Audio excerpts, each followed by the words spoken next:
Cinema হলে যা উদ্বোধন করে হুজুরটা বলতেছে আল্লাহ সিনেমা হলটা যেন ভালো করে চলে, আল্লাহ দেখ আল্লাহ। আবার কিছু আছে হুজুর একটা সিনেমা করবে, সিনেমার শুটিং চলতেছে, উদ্বোধন করবে, 2 দিন পর আপনার সিনেমাটা মানে সোশ্যাল মিডিয়ায় ছেড়ে দিবে। একজন হুজুর যাবে আল্লাহ এখানে পূর্ণিমা বসে আছে আল্লাহ, এখানে এরপরে আপনার অপু বিশ্বাস আপা বসে আছে আল্লাহ, বুবলি আপা পাশে বসে আছে আল্লাহ সেক্টরে যেন উদ্বোধনটা ভালো হয় আল্লাহ। হুজুর দোয়া করতেছে আল্লাহ দেখ সিনেমার যেন বাম্পার ফলন হয় সিনেমাতে। আমি আজ মনে করছি শালা শয়তান তুই তোর তো বাদাম ফাটাবি আল্লাহ, তুই কি দোয়া করছো কথা বল না গা। সমস্ত মানুষগুলি হাসরের ময়দানে দাঁড়ায় যাবে, আল্লাহ তাআলা বলবেন ইকরা কিতাবাক, বান্দা তুমি তোমার আমলনামাটা বের করো। বান্দা আমলনামাটা এবার বের করবে, আল্লাহ তাআলা বলবেন ইকরা, তুমি পড়ো। আমলনামাটা পড়বে, আল্লাহ বলবেন তুমি দেখো তুমি কোথায় কোথায় কি করেছো, সব আমলনামা আছে, সব বিচারকে আমি তোমার হাতে তুলে দিলাম। দেখো তোমার জীবনী কোথায় কি করেছো সব কোরআনে আছে। আমি আল্লাহ তোমাদের কাছে জাতির কাছে কোরআন দিয়েছিলাম, জাতির কাছে মেসেজ দিয়েছি নবীদের মাধ্যমে, রাসূলদের মাধ্যমে, কিন্তু এই নবীদেরকে তোমরা মানো নাই। এমন কোন নবী নাই, এমন কোন রাসূল নাই তারা দুনিয়ায় মার খায় না। চিল্লা এখন ঠিক না? তাহলে বোঝা গেল ইসলামের পথটা বড় কঠিন পথ। যারা এই পথে এসেছে সবাই মার খেয়েছে। ইয়া হাসরাতান আলাল ইবাদি মা ইয়াতিহিম মির রাসূলিন ইল্লা কানু বিহি ইস্তাহজিউন। জোরে বলেন আল্লাহু আকবার। আল্লাহ তাআলা কি চমৎকার করে সূরা ইয়াসিনে বললেন ইয়া হাসরাতান আলাল ইবাদ, বান্দার প্রতি আমার আফসোস, হায় আফসোস, হায় আফসোস। বান্দারা রে এমন কোন নবী নাই, এমন কোন রাসূল নাই তাদেরকে তোমরা মারো নাই, তাদেরকে তোমরা শাস্তি দাও নাই, তাদেরকে তোমরা কষ্ট দাও নাই। রাসূলের কাছে সাহাবীরা এসে বলেছেন ইয়া রাসূলুল্লাহ, ইয়া হাবিবাল্লাহ, আমরা মার খেয়ে শেষ হয়ে গেলাম, আমরা এত মার খাই কেন ইয়া রাসূলুল্লাহ? নবীজি আমার হাউলুল কাবাতে একটু বিশ্রাম করতেছিলেন, একটু নবীজি বিশ্রাম করতেছেন দুপুর বেলা। ঠিক সেই সময়ে নবীজির কাছে একজন সাহাবী আসলেন, হুজুর হযরতে বেলাল রাদিয়াল্লাহুকে মেরে চিৎ করে শোয়া দিয়েছে। নবীজি বলতেছেন ধৈর্য ধারণ করো, এই দুনিয়াতে আমরা মার খাবো, ধৈর্য ধারণ করো বাবা। এই দুনিয়াতে থেকে আমরা চলে গেলেই পরকালে আল্লাহ আমাদেরকে এপারে দুনিয়া ওপারে আল্লাহর জান্নাত। ভয় পেও না, বিপ্লবের পথ বড় কঠিন পথ, ভয় পেও না, বিপ্লবের রাস্তা অতি তাড়াতাড়ি আমরা ইসলামের উড্ডীন পতাকা তুলবো। বাংলাদেশ এই আরব কান্ট্রি না, পুরা বিশ্ব জুড়ে ইসলামের পতাকা পথ পথ করে উড়বে। শুধু সাহস দরকার, শুধু সাহস দরকার। বিপ্লবের সহযোগিতা তোমরা করো, শাহাদাতের তামান্না তোমার মনের ভিতরে নাও। জোরে বলেন আল্লাহু আকবার। সাহাবীকে বলেন সাহাবী শুনুন, ওয়ান খাব্বাব ইবনে আরদিন রাদিয়াল্লাহু তাআলা আনহু, হযরত খাব্বাব রাদিয়াল্লাহু তাআলা ফি জিল্লিল কাবা, নবীজি কাবার হাতিমের ভিতরে একটু শুয়ে আরাম করতেছিলেন। ঠিক সেই সময়ে নবীজিকে বলেন হুজুর আমরা তো মার খেয়ে জারে জার হয়ে গেলাম, আলা তাস্তানসির লানা আলা তাদউ লানা, হুজুর আমাদের জন্য কি দোয়া করবেন না? আমাদের জন্য কি আল্লাহর দরবারে দোয়া করবেন না? আমরা মার খেয়ে শেষ হয়ে গেলাম। নবীজি বললেন বাবা শাহাদাতের তামান্না তুমি তোমার কলিজার মধ্যে নাও, কারণ নবীজির কাছে যত সাহাবী ছিলেন সবাই শাহাদাতের জন্য আল্লাহর কাছে দোয়া করতেন। আল্লাহু আকবার। হযরত খলিফাতুল মুসলিমিন ওমর রাদিয়াল্লাহু তাআলা আনহু দোয়া করতেন, আল্লাহুম্মা রযুকনি শাহাদাতান ফি সাবিলিক ওয়াজআল মাউতি ফি বিলাদি রাসূলিক। চিৎকার মেরে বলেন আল্লাহু আকবার। আয় আল্লাহ তুমি আমাকে শহীদ মৃত্যু দাও, কারণ আমি জানি শাহাদাতের চাইতে সত্য মৃত্যু পৃথিবীতে আর নাই। এপারে দুনিয়া ওপারে আল্লাহর জান্নাত, কোনো কষ্ট হবে না। নবীজি বললেন শোনো সাহাবীরা, এই দুনিয়াতে যারা বিপ্লব করবে আল্লাহর কোরআনকে রজ্জু করে ধরার জন্য, আল্লাহর দিনকে বিজয় করার জন্য, যারা কালেমার পতাকা ধরবে তাদের সাহসিকতা যদি বিপ্লব দিলের ভিতরে থাকে, তাদের ভিতরে যদি ঈমানের তামান্না থাকে, এপারে দুনিয়া ওপারে আল্লাহর জান্নাত তাদের জন্য অপেক্ষা করতেছে। বিপ্লব মানে জীবন দেওয়া, বসে থাকা নয়।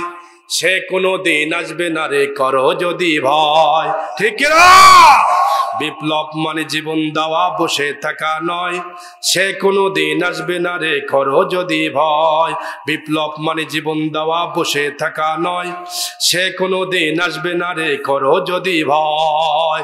চিল্লা কোন ঠিক কিনা? আসবে বিজয় রক্ত আর জীবনের বিনিময়, আসবে বিজয় রক্ত আর জীবনের বিনিময়। বিপ্লব মানে জীবন দেওয়া, বসে থাকা নয়। সে কোনো দিন আসবে না রে, করো যদি ভয়। চিল্লা কোন ঠিক কিনা? লড়াইয়ের ওই ময়দানিতে যেতে তোমাকেই হবে, লড়াইয়ের ওই ময়দানিতে যেতে তোমাকেই হবে। প্রয়োজনীয় সব রক্তটুকু জমিনে ঢেলে দিবে।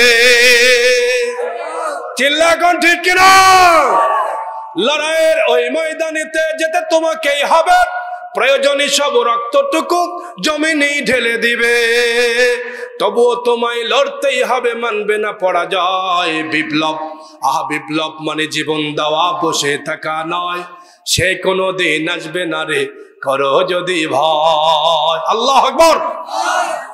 সেই জিহাদি তামান্না, আমি শহীদ হয়ে যাব, সেই তামান্না প্রত্যেক মুমিনের অন্তরে থাকতে হবে। চিল্লা কোন ঠিক কিনা? আমার ভাইয়েরা, হযরত খাব্বাব রাদিয়াল্লাহু তাআলা আনহু নবীজির কাছে বললেন, শাকাউনা ইলান নবী সাল্লাল্লাহু আলাইহি ওয়াসাল্লাম ফি জিল্লিল কাবা। নবীজি কাবার হাতিমের মধ্যে একটু আরাম ফরমাচ্ছেন। ঠিক সেই সময় নবীজিকে বলা হলো, ইয়া রাসূলুল্লাহ, আপনি আমাদের জন্য দোয়া করুন, আমরা মার খেতে খেতে শেষ হয়ে গেলাম। নবীজি বললেন, বাবা শোনো, একটু মার খাচ্ছি আমরা, একদিন শক্তি আমাদের সঞ্চার হবে। ও খাব্বাব শোনো, ইতিপূর্বে যারা নবী ছিলেন, যারা রাসূল ছিলেন, তাদেরকে কোমর পর্যন্ত জমিনের মধ্যে কাফেররা ঘেরে দিয়েছে। শুধু এতটুকুই ক্ষান্ত নয়, লোহার চিরুনি নিয়ে এসে শরীর থেকে গোস্তগুলি ছিঁড়ে ছিঁড়ে কেটে কেটে বের করে দিয়েছে। এরপরে ফাজালাহু নিসফাইন, লোহার কড়া টেনে মাথা থেকে চিরে চিরে একটা জীবন্ত মানুষকে চিরে চিরে দুফা করে দেওয়া হয়েছে। তারপরেও আল্লাহর দিন থেকে এক চুল পরিমাণ তাদেরকে সরাতে পারে না। চিল্লা করে আল্লাহু আকবার। ও খাব্বাব, তুমি শোনো, সেদিন বেশি দূরে নয়, অচিরে ইসলামের পতাকা উড্ডীন হবে। যারা কাফের মুশরিক, আবু জেহেল, উতবা, সাইবা, ওয়ালিদ, মুগিরারা, তারা চেয়েছে বাতিকে নিভায়া দেবে, পারবে না, পারবে না। তাদের নাকের ডগার উপরে ইসলামের পতাকা পতপত করে উঠবে, কেউ ঠেকাতে পারবে না। ও মুসলমানেরা শোনো, তাহলে বোঝা গেল ইসলামের পথ খুবই কষ্টের পথ। হযরত খাব্বাবকে নবীজি বললেন, খাব্বাব শোনো, এমন দিন আসবে যেদিন ইসলাম বিজয় হয়ে যাবে। একজন ষোড়শী সুন্দরী নারী রাতের বেলায়, রাতের নীরব নিস্তব্ধ, যখন পৃথিবী স্তব্ধ হয়ে গেছে, কোনো প্রকারের লাইট চলে না, কোনো গাড়ি নাই, কোনো লোকের যাতায়াত নাই, ঠিক সেই সময়ে মোড়পথ দিয়ে যদি একজন নারী সুন্দর ড্রেস পরে, ষোড়শী সুন্দরী নারী পর্দাশিনী হয়ে রাস্তা দিয়ে হেঁটে হেঁটে চলে যাবে, পৃথিবীর কোনো মানুষ তাকে একটা টু শব্দ করতে পারবে না। কারণ পৃথিবীতে কোরআনের শাসন থাকবে। এই কোরআনের শাসন বাস্তবায়ন হওয়ার কারণে পৃথিবীতে কেউ শব্দ করতে পারবে না, সব মানুষগুলি নিরাপদে। আল্লাহ রাসূল বললেন, ইয়াসারু ইলা সানা ইলা হাজারে মউত, সানা থেকে হাজারে মউত পর্যন্ত লোকেরা নিরাপদে পৌঁছে যাবে। লা ইয়াখাফু ইল্লাল্লাহ, কোনো ভয় থাকবে না, একটাই ভয়, সেই ভয়টা কার? কোরআনের ভয় করবে তারা, কোরআন নিয়ে কথা বলবে। যদি কোনো মানুষ কোনো নারীকে টু শব্দ করে, এজন্য নবীজি বলেছেন, কোরআনের শাসন পৃথিবীতে চালু হয়ে গেলে পৃথিবীতে আর কোনো অরাজকতা থাকবে না, দুর্নীতি থাকবে না। কোনো প্রকার কোনো মানুষের উপরে জেল দিতে পারবে না, জুল করতে পারবে না, অন্যায়ভাবে বিচার করতে পারবে না। আমার দেশে অন্যায়ভাবে বিচার আছে না নাই? আওয়াজ খুলে বলবেন আছে না নাই? রাগ করতেছেন নাকি? কষ্ট হয়? প্রিয় ভাইরা, আমি একটা এলাকায় গেছি, যাওয়ার পর একজন চেয়ারম্যান সাহেবের ব্যাপারে আমাকে বলল, হুজুর এই এলাকার চেয়ারম্যান খুবই নামি দামি চেয়ারম্যান, খুব শক্তিশালী চেয়ারম্যান। তো আচ্ছা, চেয়ারম্যানের ছেলে, ভ্যানওয়ালার ছেলে সব মিলে একদিন ডাবের গাছে উঠছে ডাব পাড়ার জন্য। তো সবাই মিলে যুক্তি করে ভ্যানওয়ালার ছেলেকে বলছে, বেটা তুমি ওঠো আজকে। ভ্যানওয়ালার ছেলে উঠছে, আল্লাহর কি কাম, ডাবালা টের পায়া দৌড়াচ্ছে। আসার পরে সব মারছে দৌড়, ভ্যানওয়ালার ছেলে আটকে গেছে। যিনি ডাবওয়ালার মালিক, গাছের মালিক, খপ করে হাতটা ধরে লোকটাকে নিয়ে গেছে একদম চেয়ারম্যান কাছে। চেয়ারম্যান সাহেব দেখেন এলাকার এই যে ভ্যানওয়ালার ছেলের সাহস কত, দেখেন ডাবগুলি পাইরা শেষ করছে। এবার ভ্যানওয়ালা বলতেছে বিচার সালিশি হবে। আপনাদের এলাকায় সালিশি হয় না? কথা কন না কে? সালিশির ভিতরে সব জনগণ, পাবলিক সব একসাথে, আজকে বিচার একটা হবে। সবাই বিচার দেখলো, ভ্যানওয়ালার ছেলেকে নিয়ে আসলো, কেরকির মধ্যে তুলে নিয়ে ডান্ডা বেরিয়ে দিয়ে মারতে মারতে হাঁটুগুলি থেতলে বানায়া দিল, পুরা কোমরগুলি থেতলে বানায়া দিয়া, একদম বেকলঙ্গ বানায়া দিয়া, একদম তার শরীরের সব গোস্তগুলি একদম কোপায়া কোপায়া একদম জখম করে দিয়া জিয়াউর রহমান মেডিকেলে পাঠিয়ে দিয়েছে। ভ্যানওয়ালার ছেলে বলতেছে, আমার তো একাই অপরাধ না, আমাকে এইভাবে নির্মম ভাবে মারলো। ভ্যানওয়ালার ছেলেও কান্দে, বাবাও কান্দে। বাবা কেঁদে কেঁদে বলে, বাবা কাঁদিস না, বিচার একজনের কাছে দিলাম, তিনি কে? আল্লাহর কি খবর দেখেন, আল্লাহ সব পারেন। এক সপ্তাহ পরে এবার সেই দিন তো ডাব খাওয়া হয় না। এবার বখাটে ছেলেরা বলতেছে, চলো আবার আমরা ডাব পাড়তে যাই। গিয়ে দেখে ডাব নাই, সব নারিকেল। এবার বলতেছে, ভাই তোর বাপ কিন্তু চেয়ারম্যান সাহেব আমাদেরকে মাইরা শেষ করে দেবে, বিচার এবার হলে তুই যদি ধরা কাজ কিছুই হবে না। ওট গাছে চেয়ারম্যান সাহেব কে কি করবে রে? আমি তো চেয়ারম্যান ছেলে, কি হবে আমার? কথা বুঝতেছেন না? ক্ষমতা আছে না নাই? ঝাঁকড়ানো চুল। আজকে ছেলে মেয়েদের যে অবস্থা ভাইজান, এই যে আমাদের ছেলের যুবকেরা যে বড় বড় পালসার গাড়ি, তারপরে হাং গাড়ি, আরো আছে না এফজেড, এরে বাপরে দামি গিয়ারিং ওয়ালা গাড়ি, গাড়ির কন্ট্রোলিং ক্যাপাসিটিটা আলাদা। ব্রেকিং করে বউকে সামনে নিয়ে যেভাবে ব্রেক মারে, বউ খালি দোলে দোলে। কথা কন দেখে না? হাই হাই রে যুবক রে। যুবক বলতেছে যে, ভাই দোস্ত পিছনে ডেকে, বলছে এটা আমার ডার্লিং। ওরে ডার্লিং তোর শয়তান, তুই এবার ডার্লিং নে ঘুরিস কেন? আরে না, এটা আমার বউ। ওরে বাবা বউ, কথা কি বুঝতেছেন? বউ কই ব্যাপার কি? আপনার বউ যে এত সুন্দর সাজু গুজু, নাক এর মধ্যে ঠোঁটে যেটা লাগাই, কি কয় এটা ভাই? এই যুবকরা কথা বলো, এটা কি? লিপস্টিক লাগাইছে। আরে আমি তার নাম রাখছি মুরগির পায়খানা। মুরগির পায়খানা লাগায়া এরপরে ভুরুগুলি এরকম করে চিকন করে পার্লারে গিয়া একদম চিকন বানায় দেয়। আপনাদের এলাকায় নাই? নাই নাই নাই নাই, শোনেন কিন্তু, আপনি শোনেন, নাই দোষ কিন্তু আমার নাই ভাই, পিটুন খেলে রাখাবি। এবার ভুরুগুলি একদম চিকন করে পার্লারে গিয়ে শুতে দিয়ে কুটুস কুটুস করে তুলে ফেলায়। আই রে সর্বনাশ। নবীজি বলেছেন এদের উপরে আল্লাহর লানত। কে বলেছেন? নবীজি বলেছেন এদের উপরে লানত। 5 শ্রেণীর মহিলার উপরে আল্লাহর লানত। তার ভিতরে একটা হলো ভুঁড়িকে যারা প্লাগ করে, চিকন করে, আল্লাহর সৌন্দর্যকে চিকন বানায় নিজের ডিজাইন করে, আবার বডি স্প্রে মারে। হাই হিল পরে কিলকিল করে রাস্তায় হাঁটে।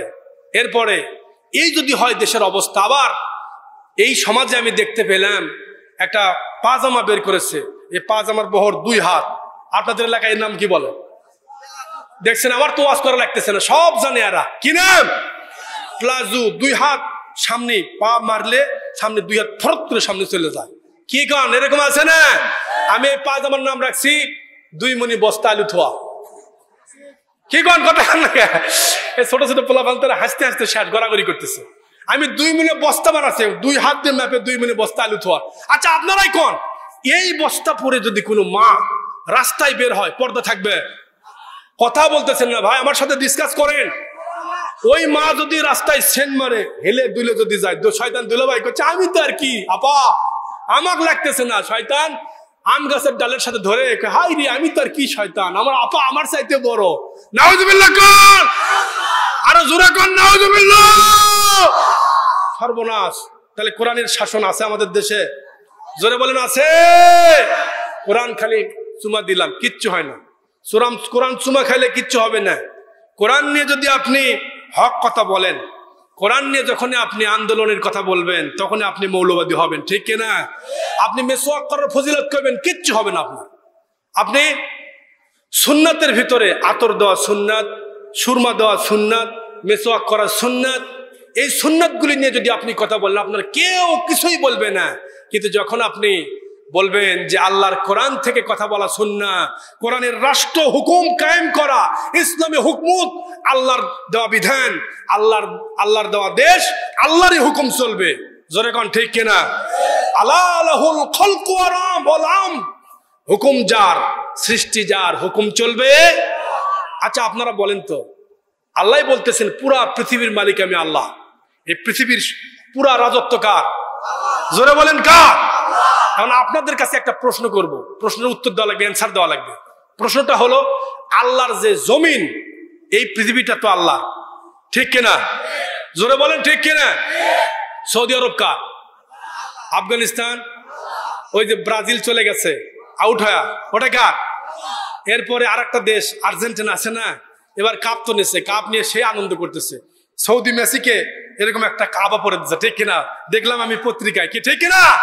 আমার মতো আবা সৌদির এই যে সরকার, কাতার কোন দেশ যেন, কাতার দেশের সরকার তাকে এরকম একটা আবা গায়ে দিয়েছে। অনেকেই সমালোচনা করছে। আরে ভাই, সমালোচনা করেন না।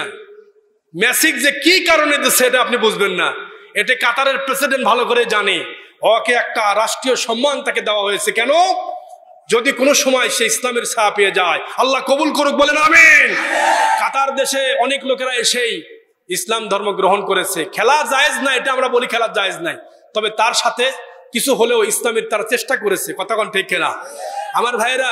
এজন্য আমরা বলি যে পৃথিবীতে এরকম বহু দেশ আছে, পুরা দেশটার মালিক কে? এই বাংলাদেশটা কার?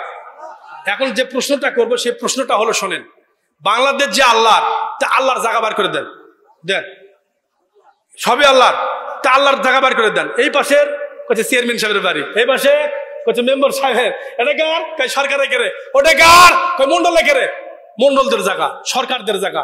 তারপরে এই পাশে কয় পরামানিক যারা, তাদের জায়গা। কথা কন না কা? তা আল্লাহর জায়গা কই বার করে দেন, দেন।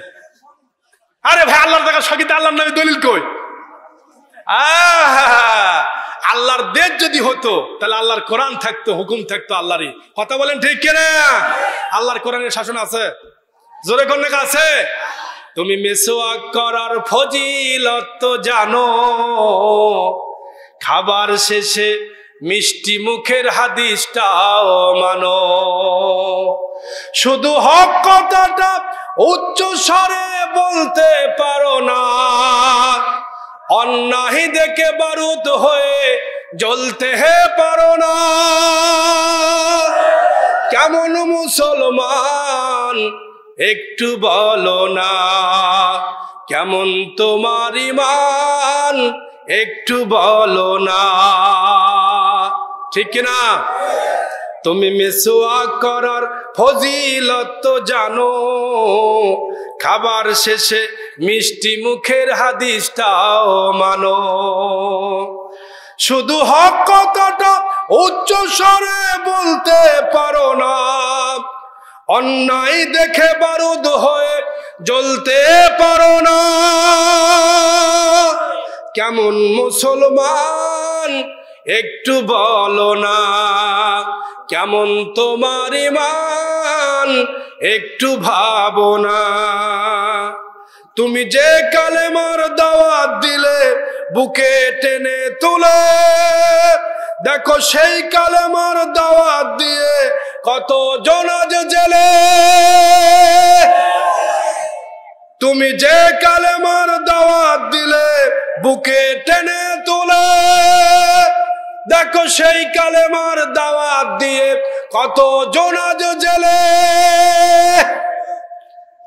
তুমি যেই কালেমার ওয়াজ করলে হাদিয়া তুফা মিলে, দেখো সেই কালেমার ব্যাখ্যা লিখে কেউ ফাঁসিতে ঝোলে। তুমি দুনিয়ার মোহে জীবনের মায়া ছাড়তে পারো না, প্রভুর রাহে প্রাণ বিলিয়ে দিতে জানো না। কেমন মুসলমান একটু বলো না, কেমন তোমার ঈমান একটু ভাবো না। তুমি মেসওয়াক করার ফজিলত তো জানো, খাবার শেষে মিষ্টি মুখের হাদিসটাও মানো।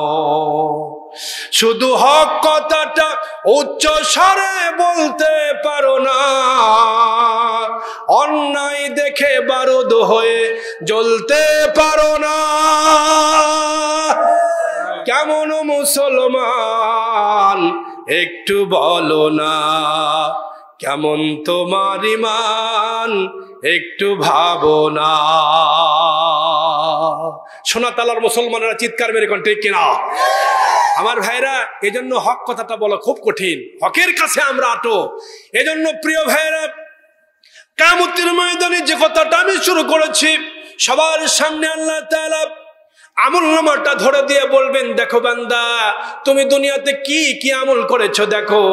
সবার সামনে আমলটা ওপেন হয়ে যাবে, খুলে যাবে।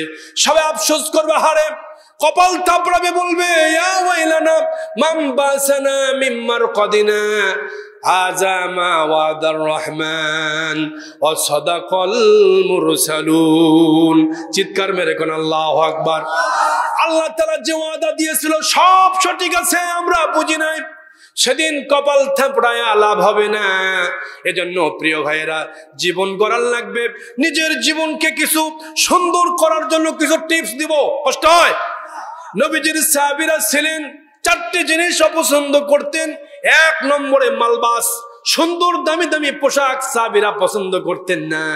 সাহাবীরা বলতেন গরবাত নিয়ামত, অসাদ জাহমত, যত গর্বতের মধ্যে থাকতেন সাহাবীরা।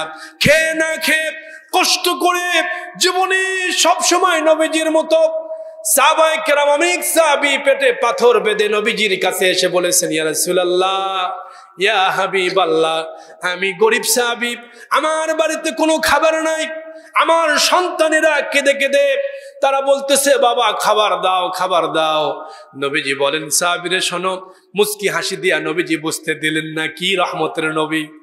সাহাবীকে চোখের পানি মুছা দিয়ে বলতেছেন, সাহাবী শোনো, ইসলামের পথে থাকতে গেলে কষ্ট তোমার হবে, সবর করো, ধৈর্য ধারণ করো। দুনিয়াতে কষ্ট করতেছো, ডাল ভাত খেয়ে কোনো মতে জীবন যাপন করবা, কোনো মতে হালাল খাবা, ইয়োর শুড বি হালাল, যা খাবা হালাল খাবা। আল্লাহু আকবার বলেন। আমার সমাজের মধ্যে অনেক মানুষ আছে যারা গরিব, দিন আনে দিন খায়, মজুর দেয়, বদলা দেয়, ভ্যান চালায়, রিক্সা চালায়, অটো চালায়, কোনো মতে জীবন যাপন করে।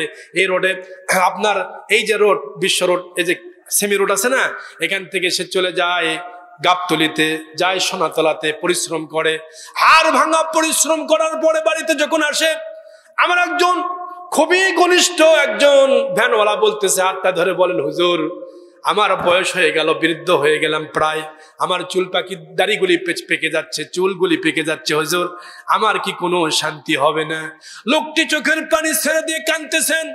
আমি কাছে ডেকে বললাম, ভাই কাঁদেন কেন?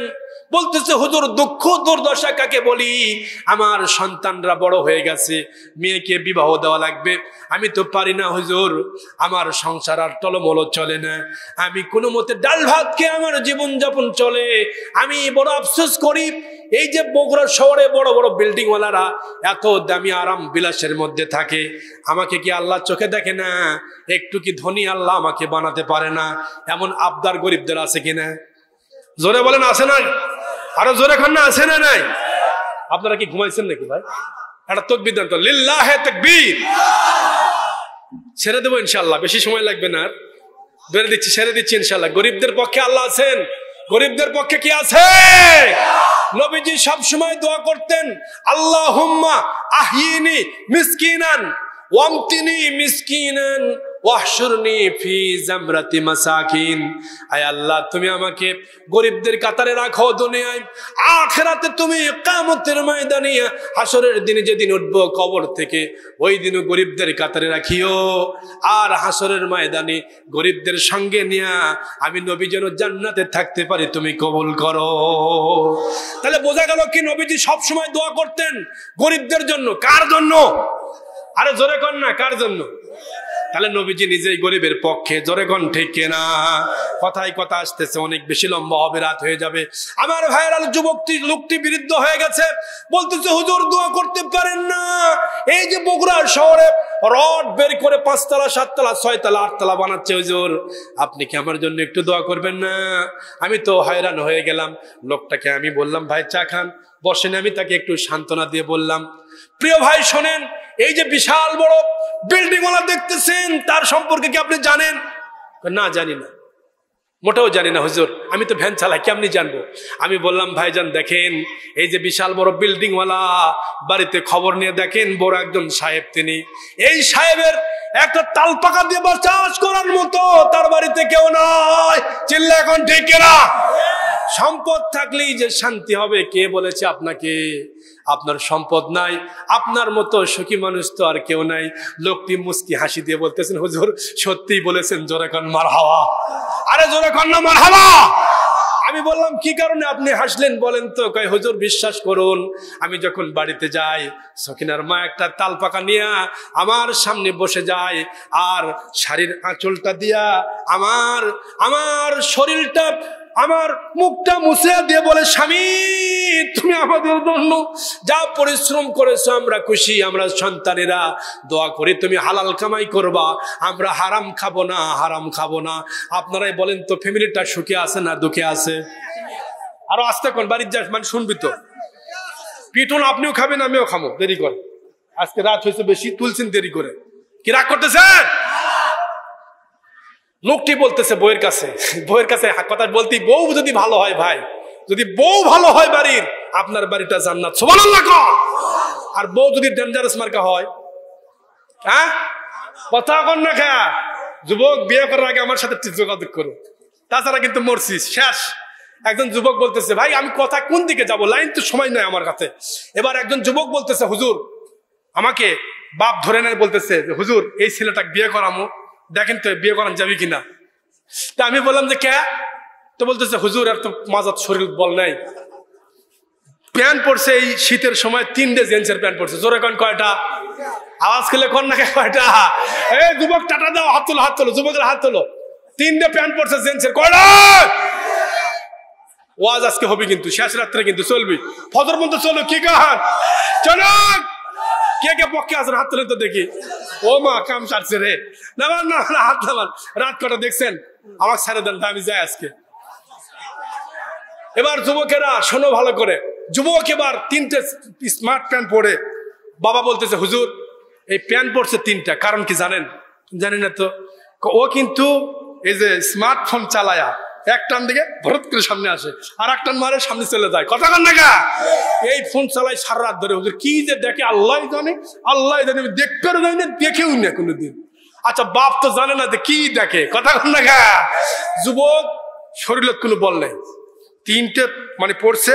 এখন বাপ বলতেছে, হুজুর এই প্যান্ট পরার কারণ হলো মাজা এরকম চিকন হয়ে গেছে, এই যে পা আছে, হাত, এই যে নিচের যে গোড়ালি এরকম একদম চিকন হয়ে গেছে, মাজাত কোনো বল নাই। এই ইন্ডিয়া হারবাল, তারপরে আছে বনাজি হারবাল, কলকাতা হারবাল আছে, হারবালও খাওয়াচ্ছি হুজুর, কোমরত বল হচ্ছে না হুজুর, কি করি কন্ত? আমি টিপস দেবো আপনার জন্য, তবে শর্ত আছে, আপনার সন্তানকে 1 সপ্তাহ পরে নিয়ে আসেন। কথা কন ঠিক না? আমি বললাম, এই মুহূর্তে আপনার সন্তানকে টিপস দেওয়া, আমি একটা মেডিসিন দেবো ইনশাল্লাহ, একটা আয়াত কোরআনের শিখাই দেবো, সন্তান ইনশাল্লাহ বিয়ে করতে পারবে, কোনো টেনশন নাই। আর বিয়ের জন্য আমি আছি। আল্লাহু আকবার। কি যুবকেরা বিয়ে করবা? যুবক বিয়ে করবা, এই সালে হুজুর সাথে যোগাযোগ করতে হবে। আজকে বিয়ে করবা, আজকে বিয়ে করবি, অত সোজা? বিয়ে করতে ঠেলা আছে, কোমরত বল লাগবে, বল লাগবে। আল্লাহ কবুল করুক, আমিন। আজকের মাহফিল ইয়ং সোসাইটি যুবকেরা করেছে, আলহামদুলিল্লাহ বলেন। প্রিয় ভাইরা, আপনাদের যে মুখের হাসি দেখতেছি, সারা রাত ওয়াজ করলে আপনারা থামবেন না। কষ্ট হচ্ছে আপনাদের? এবার লোকটি আমাকে বলে, হুজুর বলেন আমার জন্য বাড়িতে আমি যখন যাই আমার বিবি আমার স্ত্রী মুখটা মুছে দিয়ে বলেন, স্বামী তুমি আমাদের জন্য যা কামাই করবা হালাল করবা, কিন্তু আমাদের দেশে বড় বড় নেতারা আছে সুদের টাকা ঘুষের টাকা, এরপরে দুর্নীতির টাকা কামাই করে বাড়ি যখন যায় বউ দেখে আরেকজনের সাথে চ্যাটিং করতেছে। আরে কথা কোন ঠিক কিনা? বউ যখন দেখে আরেকজনের সাথে ফিল্ডিং মারতেছে ও মন খারাপ করে বলতেছে কপাল খারাপ, কপাল খারাপ। কপাল কি? বাড়ির গিয়ে দেখে যদি বউ আরেকজনের সঙ্গে পিটিশ পিটিশ করে, এই বউ দিয়ে কোনোদিন তার শান্তি হবে না। ও যুবকেরা শোনো, যদি তোমার সুন্দর ফ্যামিলি করতে চাও তাহলে যুবক হওয়া লাগবে, চরিত্রবান, যেই কোরআনের ছায়া আসতে হবে। যুবক ছিল হযরত ইউসুফ আলাইহিস সালাম, যিনি যুবকদের সর্দার ছিলেন। নবিয়ানা ইউসুফ আলাইহিস সালামকে আল্লাহ পৃথিবীর অর্ধেক সৌন্দর্য দান করেছেন। আল্লাহু আকবার বলেন। মা জুলাইখা সে সময় তার প্রেমী পাগল হয়ে বলেছিলেন, রে ইউসুফ আমি তোমার প্রেমী মাইলান হয়ে গিয়েছি, আমি তোমারে ছাড়বো না, আজকে তোমারে কেউ বাধা দিতে পারবে না। এবার রাত্রিবেলা এবার যুবক ইউসুফ আলাইহিস সালাম টকবকে যুবক, পূর্ণিমার চাঁদের মতো তার চেহারা, সুন্দর ঝকমকে চেহারা, এত সুন্দর স্মার্ট ছেলেকে দেখে জুলাইখা প্রেমে আবদ্ধ হয়েছে। এবার বলতেছে, ও আমার নায়ক, আমি তোমারে আসছে তোমার সঙ্গে প্রেম নিবেদন করব। আমার ভাইরা খেয়াল করে, আলোচনা শেষের দিকে চলে এসেছি। আমি তোমার সঙ্গে প্রেম নিবেদন করব। সেই মিশরের একটা আর দুইটা না 7টা তালা ছিল। যেরকম কয়টা? আওয়াজ করে বলতে হবে, কয়টা? জোর হলো না, কয়টা? 7টি তালা মারা। এবার যুবক বলতেছে, যুবক পালাবি কোথায়? পালানের কোনো রাস্তা নাই। পালা রে পালা, জলদি পালা, নইলে তোদের গলায় জুতার মালা। পালা রে পালা, জলদি পালা, নইলে তোদের গলায় জুতার মালা। সত্য এসেছে বাতিল তো কাঁপছে, সত্য এসেছে বাতিল তো কাঁপছে, এবার হবে প্রতিশোধের পালা। পালা রে পালা, জলদি পালা, নইলে তোদের গলায় জুতার মালা। আল্লাহু আকবার। তাহলে শান্তি যিনি দিতে পারেন আল্লাহ, হালাল ইনকাম যদি করেন এর ভিতরে বরকত দেবেন তিনি কে? এবার নেতা বলতেছে, আমি বাড়িতে যাই, যাওয়ার পরে দেখি আমার বউ আরেকজনের সাথে চ্যাটিং করতেছে, মোবাইল আরেকজনের সঙ্গে সম্পর্ক করতেছে, আমার শান্তি নাই। আমি যুবলোকটিকে হাতে ধরে বললাম, ভাইজান ভ্যানওয়ালা আপনি, কিন্তু আল্লাহর দরবারে আপনার দাম আছে। কারণ হলো যে ব্যক্তি হালাল ইনকাম করে, আল কাসিবু হাবিবুল্লাহ, যে ব্যক্তি মাথার ঘাম পায়ে ফেলে পরিশ্রম করে হালাল ইনকাম, একবার যদি সিজদা মারে আরশ পর্যন্ত জবাব দেবেন তিনি কে? আল্লাহ আরশ থেকে বলেন, ইন্নী করিব, তোর নিকটে আমি, চিন্তা নাই, টেনশন নাই, তুমি যা খাও হালাল খাও, আমি আল্লাহ তোর পক্ষে আছি, গরিবের পক্ষে আমি আছি, তোর কোনো টেনশন নাই। জোরে বলেন না মারহাবা। সব সাহাবী নবীর কাছে বলেছেন, হুজুর আমরা গরিবই থাকবো, আমরা গরিবই থাকবো, গর্ব নিয়ামত। নবীজি বারবার বলতেন। আমার সাহাবীদের মধ্যে কয়েকজন সাহাবী ছিল চমৎকার সাহাবী। একজন হযরতে ওসমান গনি জিন্নুরাইন, কি নাম বললাম? ওসমান গনি জিন্নুরাইন। নবীজির 2টা কলিজার টুকরা সন্তান, 2জন সন্তানকে নবীজি ওসমান গনির সঙ্গে বিবাহ দিয়েছেন। আল্লাহু আকবার বলবেন না? নবীর কাছে এসে বলতেছেন, হুজুর আমার সম্পদ কি কমবে না? সুবহানাল্লাহ। সাহাবীরা সম্পদ চায় না, আর আমরা খালি কই দাও, আরো আরো দাও, আরো দাও, কথা কন না। যার যত হয় তার লোভ ফুরায় না, লোভ ফুরায় না। আলা যাওকাহু ইবনে আদম ইল্লা তুরাব।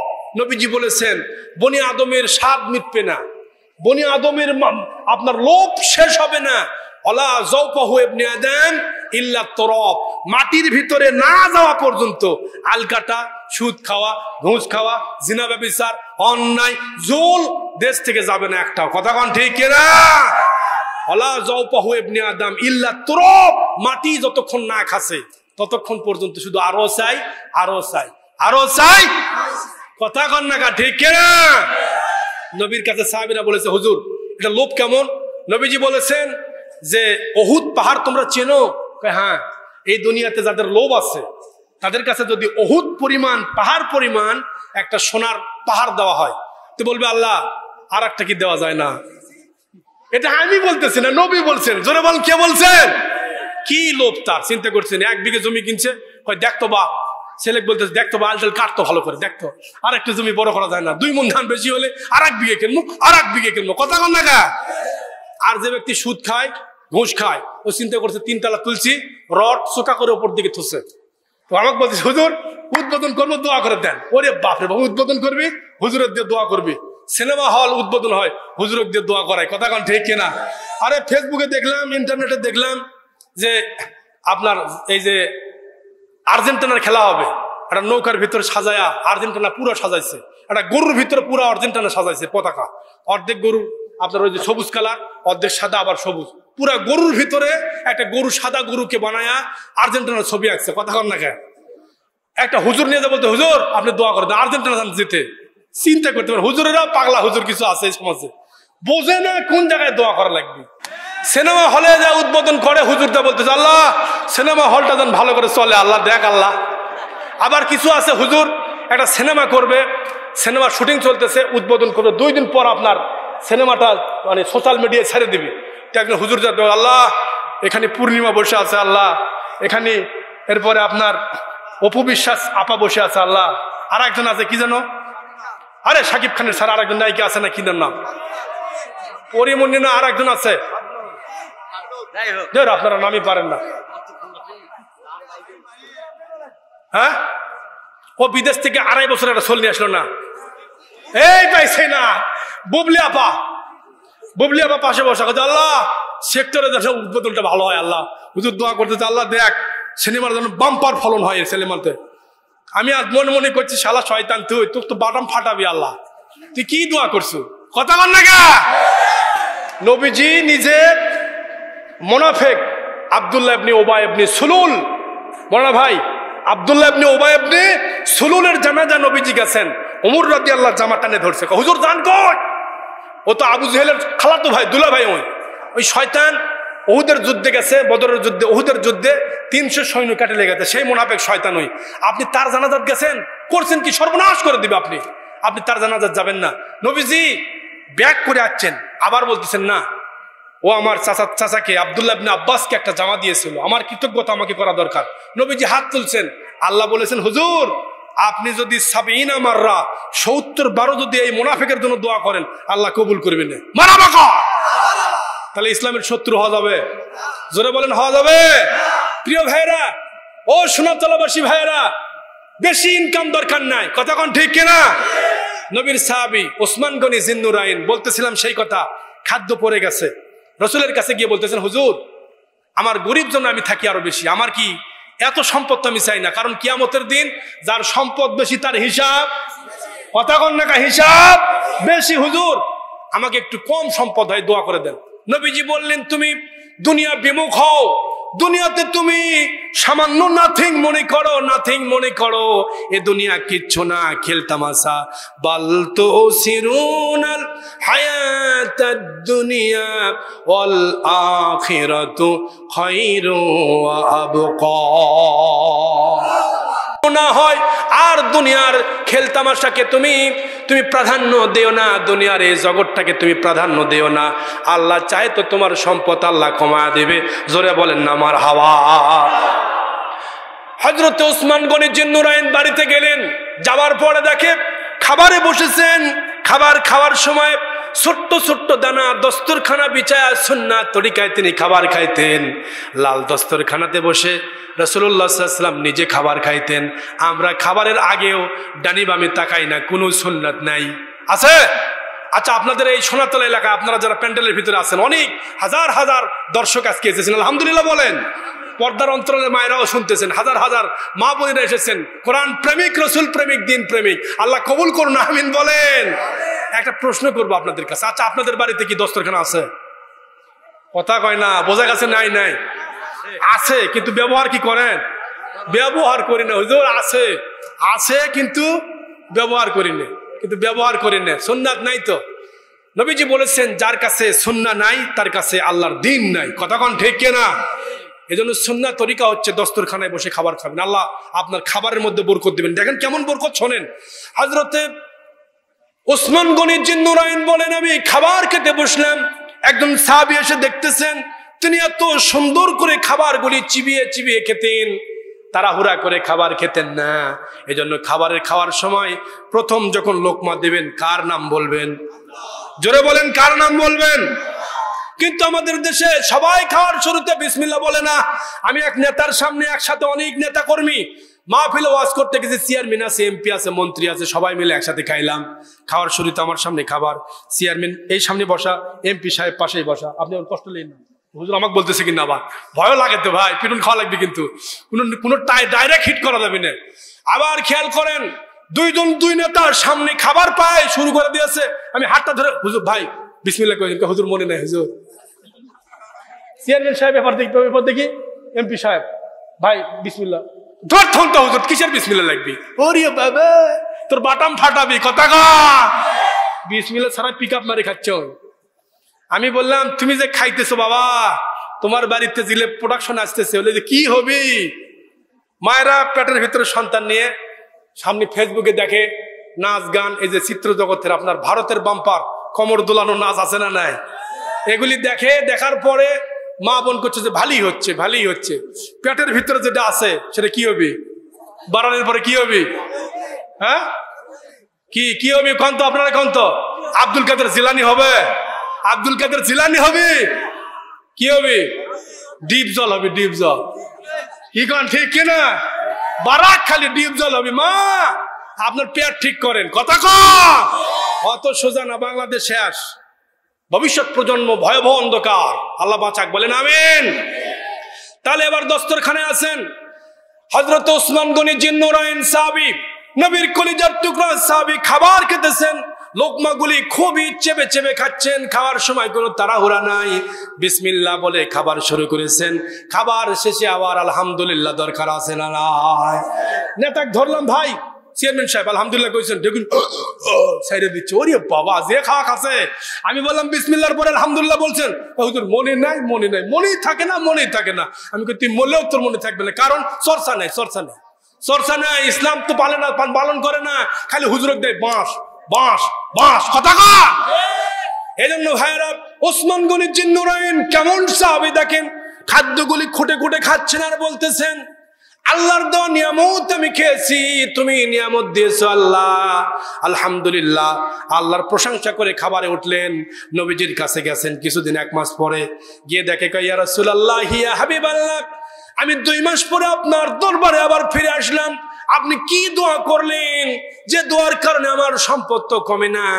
সম্পদের 2 মাসের হিসাব বের করে দেখি, আমার সম্পদ 2 গুণ বেড়ে গেছে। মারহাবা। নবীজি বলেন, মুস্কি হেসে বলতেছেন, ওসমান গনি কি আমল করেছ?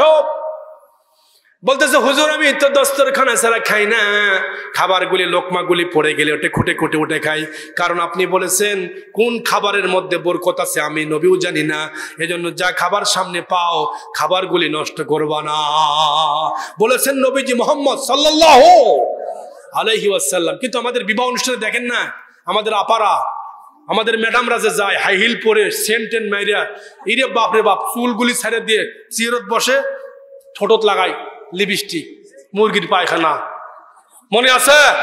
মুরগির পায়খানা লাগায় খায় কেমন করে, কথা কন। এই যে খাবার আপনি খাচ্ছেন, 1 টুকরা খায়, পুরো প্লেটে সব নেয়, মাছ, গোস্ত, সালাদ, প্রয়োজনীয় খাবার। একটা বিবাহের ডেকোরেশনে আমি দেখেছি যেভাবে পরিমাণ খাবার তারা আয়োজন করে, এই আয়োজনগুলি 1 লোকমা খায়া সব পানির ভিতরে ঢালায় দিয়া সব চলে যায়, কত বলেন ঠিক কিনা? এটা যদি করে আল্লাহর দরবারে জবাব দেয়া আছে না নাই? এবার ভাইয়েরা, এই জন্য বলি, পর্দার অন্তরালে মায়েরা শুনতেছেন, যেই মায়েরা পর্দার ভিতরে থাকে না, আমাকে বলেছে হুজুর একটু পর্দা নিয়ে কথা বলবেন।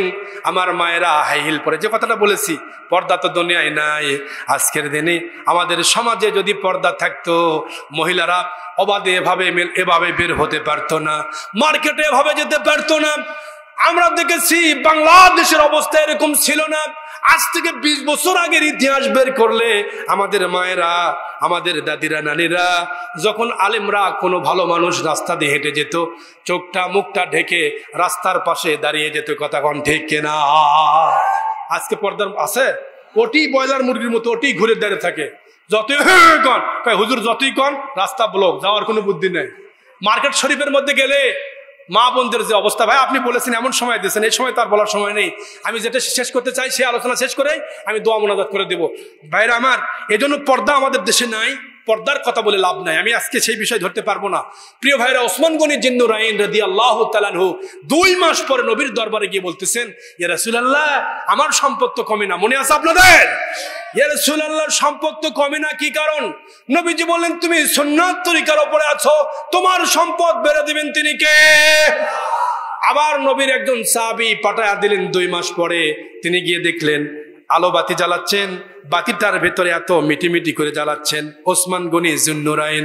নবীজি বললেন, তুমি বাবা অভাবে আছো, আমার সাহাবী, আমার কলিজার টুকরা সাহাবী ওসমান গনির কাছে তুমি চলে যাও।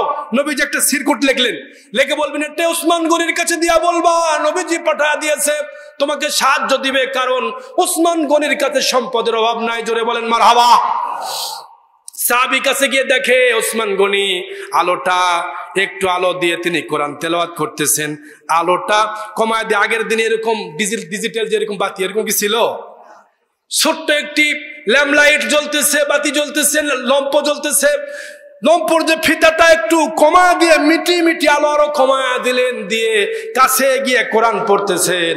যে সাহাবীকে পাঠায়া দেওয়া হয়েছে, সেই সাহাবী বলতেছেন, এমন কিপ্টের কাছে আল্লাহ রসুল আমাকে পাঠায়া দিল, এই সাহাবী কি আমাকে সাহায্য করবে? যে সাহাবী আগুনের সুলতাটা এত পরিমাণ কমায়া দিল, আমাকে দেখেই মনে করলো নিশ্চিত এই সাহাবী আমাকে সম্পদ দেবে না, দেবে না, দেবে না। জোরে কান মারহাবা। ওসমান গনির কাছ থেকে রসুলের কাছে যা বলতেছে, হুজুর এমন সাহাবীর কাছে পাঠাইছেন যে সাহাবীর মতো কিপটে সাহাবী মনে হয় আর কেউ নেই হুজুর, ইনি কি আমাকে দান করবে? নবীজি বললেন, আমার সাহাবীরা এরকমই হয়, তুমি আবার যাও। আবার গিয়ে দেখে সাহাবী আলোটা নিভিয়ে দিয়ে তিনি তাহাজ্জুদের নামাজে দাঁড়ায় গেছেন, একদম মিটিমিটি আলো কোনোভাবে জ্বলতেছে। আবার রসুলের কাছে ফিরে এসেছেন। নবীজির কাছে বারবার ফিরে আসার পরে নবীজি আবার বলতেছেন, তুমি আবার যাও। এবার গিয়ে দেখে হযরত ওসমান গনি রাদিয়াল্লাহু তাআলা শেষ রাত্রের দিকে কোরআন তেলাওয়াত করতেছেন, তাহাজ্জুদের নামাজ পড়ে বিছানায়, জায়নামাজের বিছানায় তিনি আল্লাহর কাছে দুহাত পেতে দোয়া করতেছেন। আল্লাহু আকবার বলবেন না? আমার ভাইরা, নীরব নিস্তব্ধ যখন পৃথিবী ক্লান্ত হয়ে যায়, একদম স্তব্ধ হয়ে যায়, সে সময় গভীর রাত্রিতে আল্লাহর কাছে তাহাজ্জুদের নামাজ পড়ার দরকার আছে না নাই? পুরা জাতির জন্য দোয়া করার দরকার আছে না নাই? আজও এই কোরআনের মাহফিল থেকে আমাদের দোয়া করার দরকার আছে না নাই? মাজলুম, নিরপরাধ যারা আলেম ওলামা, তারা জেলখানায় বন্দী। কথা বলেন ঠিক কিনা? আমরা সবার জন্য প্রাণ ভরে দোয়া করব। ভাইরা, সেই সাহাবী, আমি আলোচনা শেষের দিকে চলে এসেছি, সেই সাহাবী রসুলের কাছে থেকে আবার চলে এসেছেন। ওসমান গনির দোয়া শেষ করার পরে সালাম ফিরে দেখি যে সাহাবী তার দাঁড়ানো। বলতেছেন, ইয়া আখি, ভাই আপনি কেন এসেছেন?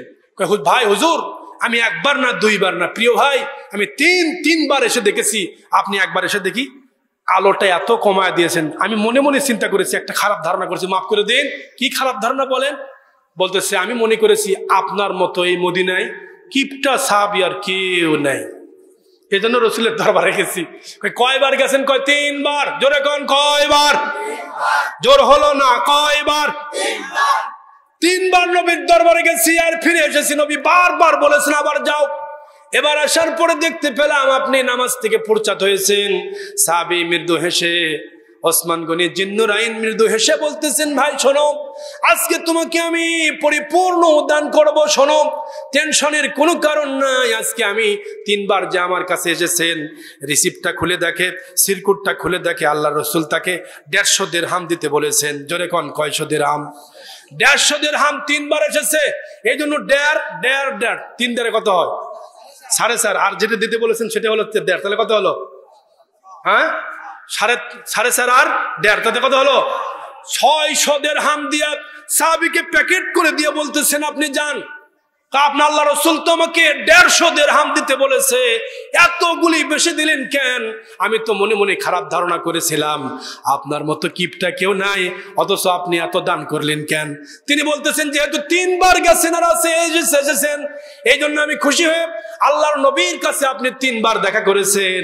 আমি নবীকে আমার জীবনের চাইতেও বেশি পরিমাণ ভালোবাসি, এই ভালোবাসার কারণে আমি আজকে তোমাকে 600 দিরহাম দিয়ে দিলাম।